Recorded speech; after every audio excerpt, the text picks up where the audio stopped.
ಸೀಮೆ ಎಣ್ಣೆ ಹಾಕಿ ಒಲೆಗೆ ಬೆಂಕಿ ಹತ್ತಿಸುತ್ತಿದ್ದ ವೇಳೆ ಸೀಮೆ ಎಣ್ಣೆ ಕ್ಯಾನ್ಗೆ ಬೆಂಕಿ ತಗುಲಿ ಮಹಿಳೆಯೋರ್ವಳು ಗಂಭೀರ ಗಾಯಗೊಂಡ ಘಟನೆ ಕಾರವಾರದ ಕಳಸವಾಡದಲ್ಲಿ ನಡೆದಿದೆ.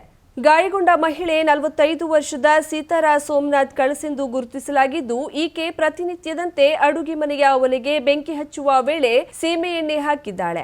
ಬಳಿಕ ಒಲೆಗೆ ಬೆಂಕಿ ಹಚ್ಚುತ್ತಿದ್ದಂತೆ ಅಲ್ಲಿಯೇ ಇದ್ದ ಸೀಮೆ ಎಣ್ಣೆ ಕ್ಯಾನ್ಗೂ ಬೆಂಕಿ ತಗುಲಿದೆ. ಪರಿಣಾಮ ಏಕಾಏಕಿ ಅಡುಗೆ ಕೋಣೆಗೂ ಬೆಂಕಿ ಆವರಿಸಿದ್ದು, ಕ್ಷಣ ಮಾತ್ರದಲ್ಲೇ ಮಹಿಳೆಯ ದೇಹಕ್ಕೂ ಬೆಂಕಿ ತಗುಲಿದೆ. ಪರಿಣಾಮ ಮಹಿಳೆಯ 2 ಕಾಲುಗಳು ಗಂಭೀರವಾಗಿ ಸುಟ್ಟಿದ್ದು, ಜಿಲ್ಲಾಸ್ಪತ್ರೆಗೆ ಸಾಗಿಸಿ ಚಿಕಿತ್ಸೆ ನೀಡಲಾಗುತ್ತಿದೆ.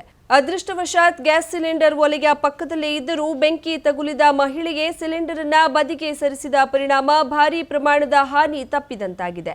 ಇನ್ನು ಘಟನೆಯಿಂದ ಕೊಠಡಿಯ ತುಂಬಾ ಕರಕಲು ಉಂಟಾಗಿದ್ದು, ಪಕ್ಕದಲ್ಲೇ ಇದ್ದ ಅಂಗಡಿಯ ತಿನಿಸು ವಸ್ತುಗಳಿಗೆ ಹಾನಿಯಾಗಿದೆ. ಘಟನೆಗೆ ಸಂಬಂಧಿಸಿದಂತೆ ನಗರ ಠಾಣೆಯಲ್ಲಿ ಪ್ರಕರಣ ದಾಖಲಾಗಿದೆ.